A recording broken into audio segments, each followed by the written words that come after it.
Namaste World Raisers, Sabina and Roger here. Let's watch Swami Vivekananda, the greatest teacher of Advaita Vedanta, by Swami Shuddhidananda.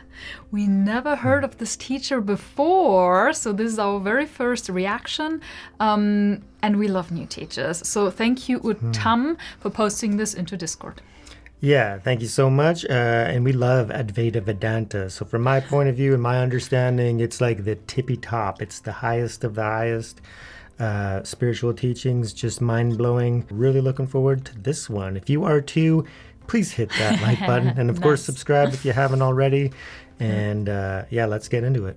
Yeah, and because this is such a long video, we're going to post the full watch along in the members only section. And we're going to start doing that with longer videos now. And we're going to edit them down so we just get some of the highlights. So enjoy.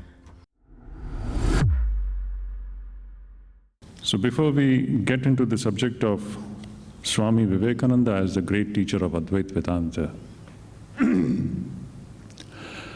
I would like to spend some time on the very subject of what this Advaita Vedanta is. Yes, and then we shall turn back to the subject of Vivekananda as the great Advaita Acharya of our modern times.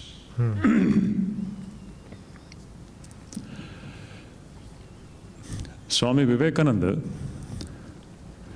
when he wrote the prospectus of Advaita Ashrama, you all know that Swami Vivekananda started Advaita Ashrama in 1899. In that prospectus, he makes a very beautiful observation. He says, dependence is misery, and independence is happiness. And Advaita is the only system which gives unto every man complete possession of himself or herself, and takes off all dependence and makes him brave to suffer, brave to act, and in the long run to attain absolute freedom. I can see that. Yeah. This attainment of absolute freedom is the very song of Vedanta. Mukti, mukti, mukti, moksha. This is the only one theme of the Vedic Sanatana Dharma, as we understand. He's a great speaker. So what is this Advaita Vedanta? If we just look into the whole gamut of Vedic scriptures, Sanatana Dharma, and if you just squeeze it, if you take the very essence of the Vedic scriptures and its teachings, it has got all kinds of teachings pertaining to the most grossest level to the highest flights of abstraction, spiritual abstraction, various experiences. If you take the essence of this entire range of the teachings of the Vedic Sanatana Dharma, we can tell in a nutshell, in the words of the great Acharya, who had stated, Shlokardhena pravakshyami yaduktam granta kotibhi brahma satyam jagat mithya jiva brahmaiva napara. A beautiful statement. Sri Shankaracharya says, Shlokardhena pravakshyami. I shall tell you in brief. Yaduktam granta kotibhi, which has been stated in all our scriptures. And what is that? Brahma Satyam. Brahman is Satyam. And the world, the Jagat, as we understand it, in itself, it is Mithya. And what is the actual position? This Jiva, you and I and all of us, our real status is what? we are nothing but Brahman. Jiva Brahmaiva na apara. Jagat Brahmaiva na apara. This world which we are seeing, in ignorance we call that it is world. But actually, when the knowledge dawns, it is nothing but Brahman. So what we are seeing is nothing but Brahman.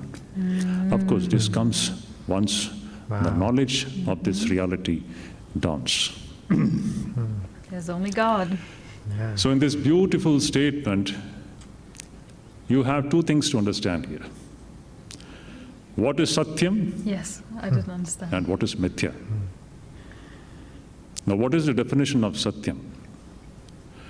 In our scriptures, it is said that Satyam means truth. Truth is that which does not change, which cannot be sublated, or which cannot be denied in any point of time, in all the 3 points of time, past, present, or the future, Love that. and which cannot be sublated in all the 3 states of human experience. Trikala Badhita. What is Trikala Badhita? Which cannot be, whose Badha, sublation, is impossible. No one can do it. That is the one thing which is existing always. Now, if you just ask one question, in our day-to-day experience, do we come across anything which is of this category? Has any one of us ever experienced anything which does not change, which does not get negated, which does not get denied or cancelled, which does not get sublated? We haven't experienced anything like that. What we are experiencing is pratikshanam anyatha svabhava. Every moment, everything that we are experiencing, it is subject to change and destruction. We don't experience anything unchanging. We are experiencing only change. A flow, a stream of change, a stream of flux. This is what we understand in our experience. So truth is that unchanging dimension of existence which cannot be sublated, which cannot be denied, which cannot be cancelled, which cannot be negated by anyone in any point of time and in any state of human experience. In that case, what is this world of what we are experiencing, which we term to be mithya? What do we mean by mithya? Does it mean that this is unreal? No, mithya doesn't mean this is unreal. We can't say it is unreal because we are experiencing it. How do we say that it is unreal? It is not unreal. And because if it is not unreal, does it become real? It neither is real. Love it. Conventional. Fantastic. Yeah, it's great. It is not real. And yet it is not unreal also. Right. It is a mixture of truth and falsity. Satya and Anrita.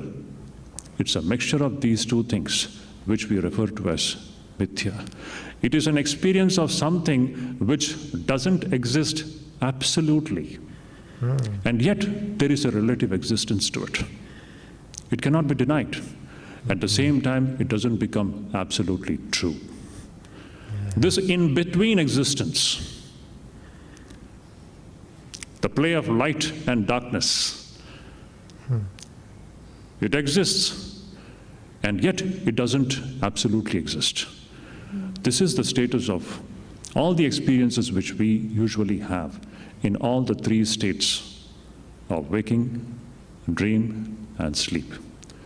So this is what is referred to as mithya. Swami Vivekananda gives a beautiful example to understand this. We need to understand this. Once again, I remind all of you. Swami Vivekananda says, this is the only system which gives complete possession of one's own self. which makes every man, every woman completely independent, brave to face the ups and downs of life. So powerful. When we understand this great truth, the unchanging dimension of the human personality. Perfect. To understand this equation between Brahman and Jagat, to understand the relation between Satya and Mithya, from Swami Vivekananda's life, let us take one example. Once when Swamiji was walking in Rajputana, and you know Rajputana, Rajasthan, the desert, scorching heat, no water, and the man suffers from intense thirst.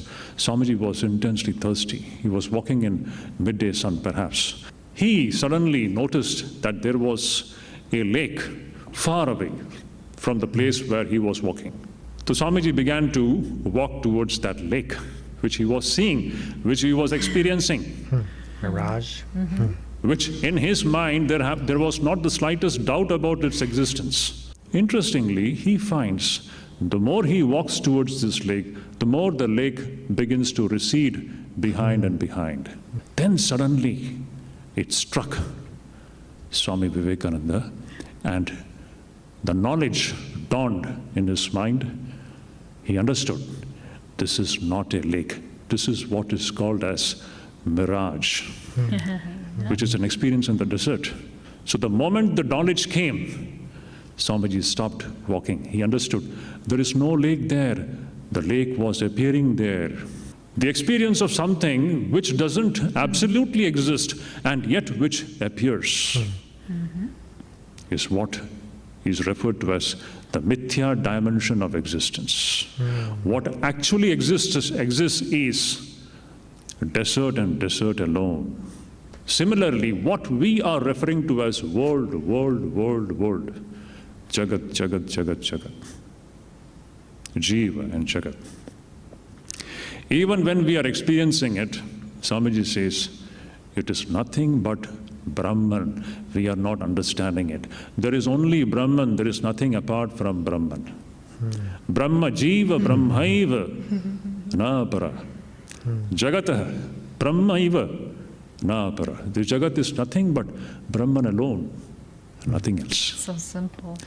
There is only one non-dual reality. There are no two. That is the point. The entire crux of the Vedic Sanatana Dharma is there is no two. There is only one reality which is appearing in the form of this extremely complex and diversified existence which we are experiencing. In all these three states of human experience, whether it is waking, dream, or sleep, every human being, whatever we are experiencing, it is that mithya dimension. But actually, what is the truth? The truth is that there is Brahman and Brahman alone, nothing else. Everything is Brahman. Brahmaivedam sarvam, Ātman-Brahman sarvam. This Purnatvam, this is what Vedanta actually takes us to. Every soul is Purna, complete. When Advaitic Drishti comes to us, the first blessing which it bestows on us is a sense of Purnatvam. Our Apurnatvam comes to an end, and heart becomes fulfilled. All our restlessness, all of our fear, the first thing outcome is the removal of the sense of fear. Somebody says the first thing which comes out of this kind of an Advaitic Drishti is it makes us free from sense of fear, a sense of insecurity.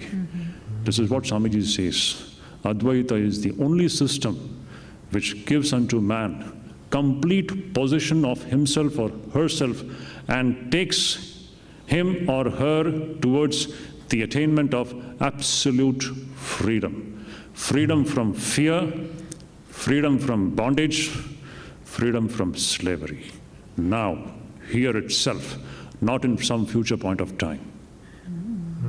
This is the greatest attainment that human beings can have, and it is the main purpose of human life. So what is existing is only one non-dual reality. We call it Brahman, we may call it by any name, doesn't matter. Now let us come to Swami Vivekananda. Now interestingly, Swami Vivekananda, who is the greatest Advaita Acharya of our modern times, very interestingly, there was a time in his life when he was outrightly against the Advaitic thought. It's the most fascinating kind of a development that we see in Narendranath's life before he became Swami Vivekananda. Before he became the great Advaita Acharya whom we know today, there was a period of very intense training through which he had to go under the tutorship of his great Paramahansa Guru, Shri Ramakrishna. So Shri Ramakrishna asked him to read Ashtavakra Gita, one of the very absolutely uncompromising, a book which keeps an uncompromising picture of the reality, which is purely non-dualistic. People want us to read it. I thought I recognized that name. Advaita teaches that everything is Brahman. And Naren was making fun of it. And Sri Ramakrishna was listening all this from behind. And in an ecstatic state, Sri Ramakrishna already had gone into a state of bhava, and in that state, Sri Ramakrishna very slowly and silently comes from behind and he touches Naren. And the moment Sri Ramakrishna touches Naren, Naren begins to lose all the consciousness or awareness of the external world. Wow. And his mind begins to go into the realm of non-duality. Everything is changed just by the touch of Sri Ramakrishna. Naren said that that experience lasted for several days. Wow. And what was his experience? Everything that the Upanishads talk about. Everything that all the great teachers of Advaita Vedanta have talked about. He was literally experiencing that. He was seeing only one existence everywhere. And he says that this experience lasted for several days. You close your eyes, it is Brahman. You open your eyes, it is nothing but Brahman. Is there any differentiation? This is the Advaita, where Advaita means non-differentiation. Wow. There is nothing but Brahman. This was a great lesson taught to Narendranath, who in the future was to become one of the great spokesperson of this philosophy of non-abheda, abheda drishti, where the bheda drishti completely vanishes, whether it is with eyes closed or with the eyes opened, it is all just one Brahman. Wow. So that was the great lesson which Sri Ramakrishna taught Naren on that day, and which Swami Vivekananda would preach all over the world in the years to come. Yeah, fantastic.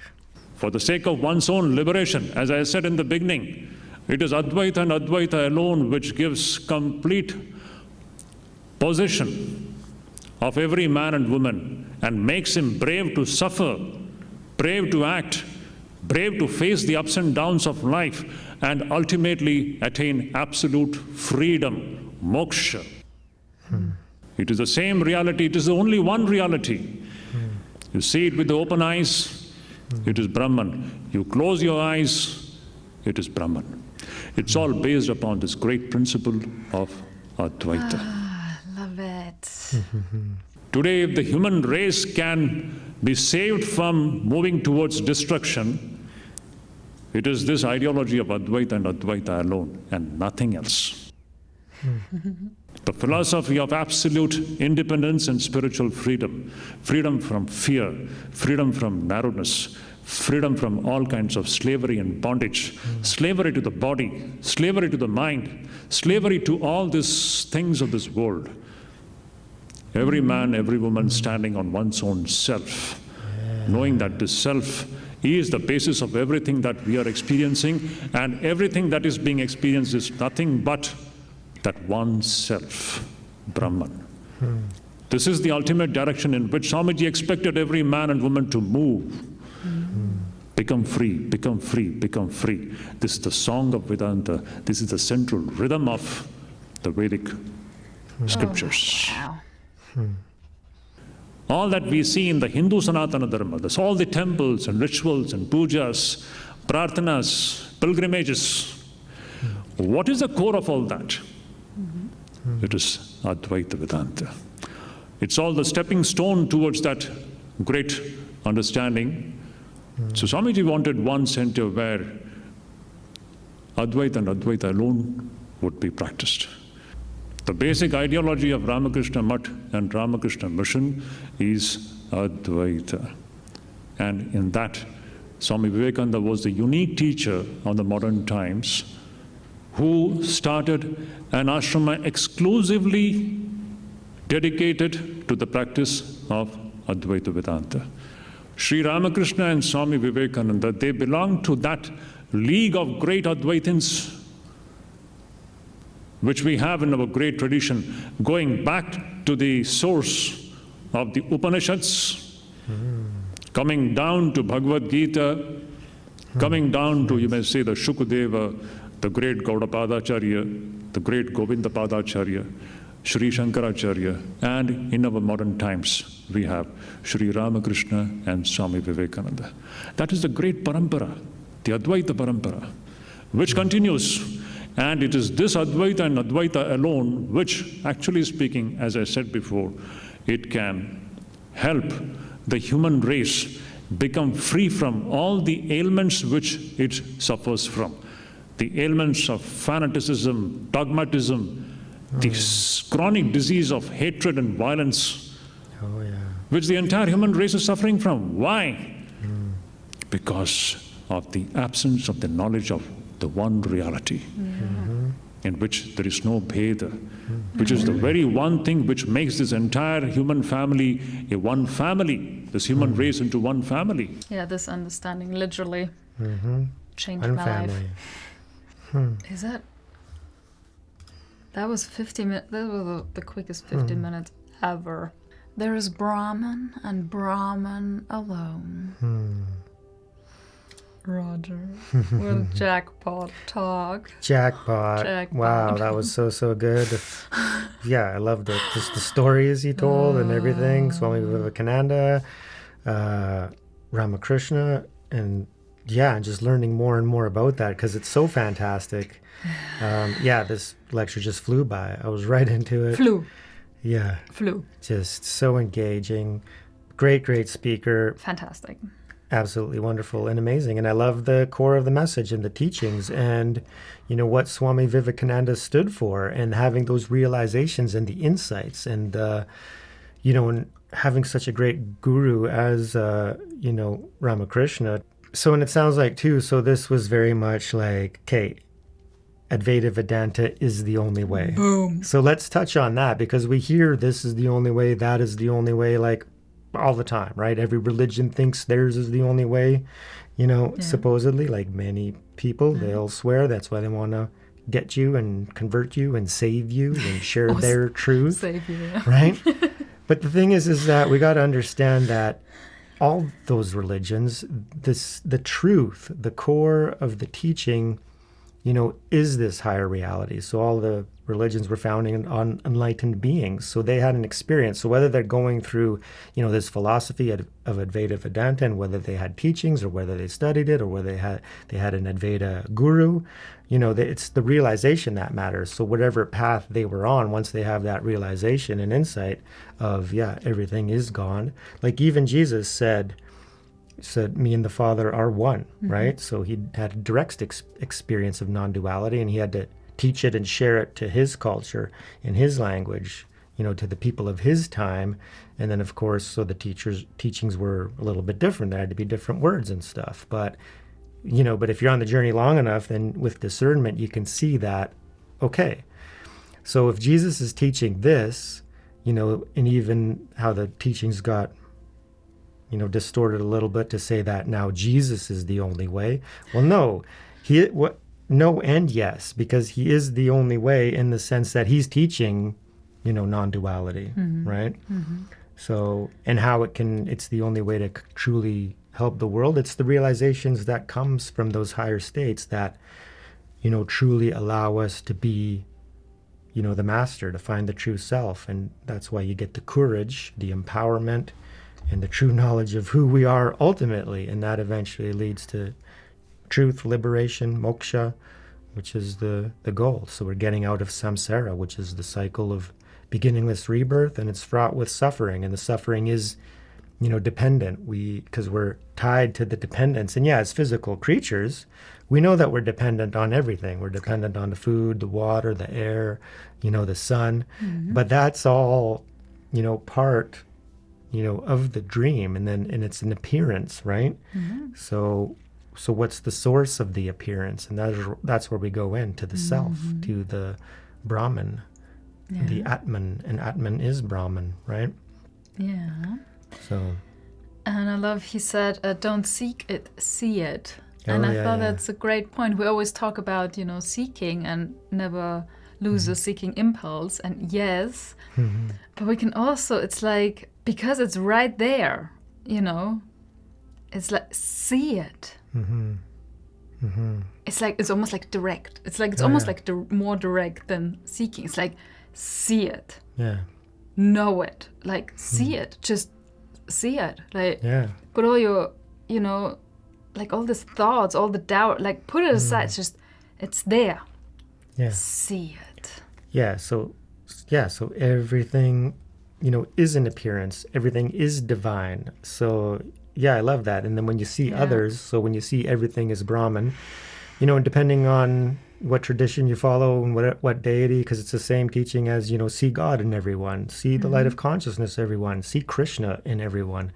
So these core teachings, and even the Bhagavad Gita, and there's many who are dualists saying that God is separate from creation, but that doesn't take away, non-duality, because God is transcendent and immanent. So all these dualities of like, existence versus non-existence, we have to, from the highest reality, we have to let go of that and say that both things are possible.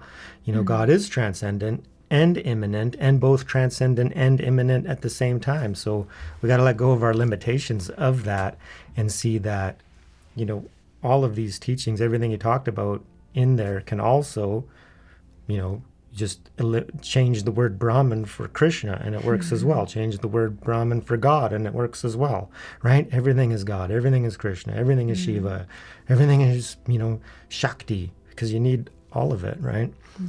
So, and it's just a divine creation. It's a divine play. It's a divine manifestation, and we're all one in it, and we're all one family. And then if we realize that, then the world can transform. Yeah, and that's what he pointed at, right? And the way he was very firm and strong in his presentation and belief. And he literally said, didn't he? Like, this is the only way that will transform the world. Like, this take on, Advaita Vedanta, one thing. And honestly, I can see that. Because it was only understanding that ultimate reality, right? You can say Advaita Vedanta, ultimate reality, like... Yeah, the ultimate non-duality. Getting insights into that, not just intellectually, but experientially, that changed everything for me. I all of a sudden was a completely different person. And 10 years of spirituality were, painful and all in the mind. Then once I got this literally through Bentinho Massaro, it shifted, and now I'm living an epic life. Yeah. And you can see it as well, because when you understand the teachings and you have these realizations, then you can see that, there is no enemies. We don't need to go out there and change people from other religions, because you can accept that the nature of all of it, right? Even the different religions and the people who are identified with their beliefs. We don't need to change them. We just change ourselves by seeing that, okay, we are one family. Even if you believe something different, that's fine, because non-duality being such a high view, it can encompass all views, right? Is Advaita Vedanta, is it the same as Dzogchen? I see it, yeah. Yeah. I see it as that. So Dzogchen is very much about seeking that state within, right? So seeking the realizations through meditations. And a big practice of Dzogchen meditation is meditating with the eyes open and seeing the world, from a mountaintop, and then seeing everything as the appearance to the mind, right? And very much, practicing that everything is an appearance, and it's not separate from the mind. Literally, we're in a dream, and everything in the whole universe in reality is an appearance to your mind. So mind is primary, right? So in this sense, you can equate mind, Rigpa, right? The Buddha nature, as Brahman. All right, thank you so much for joining us. Absolutely loved this talk and this speech. Let us know any details, any highlights, what you guys loved the most about it. And remember, the very most important thing is to raise yourself. And raise the world. Oh, yeah. Realize Brahman. There is only Brahman. See it. Be it. Thank you, Uttam. Fantastic. We love you. So good. Peace.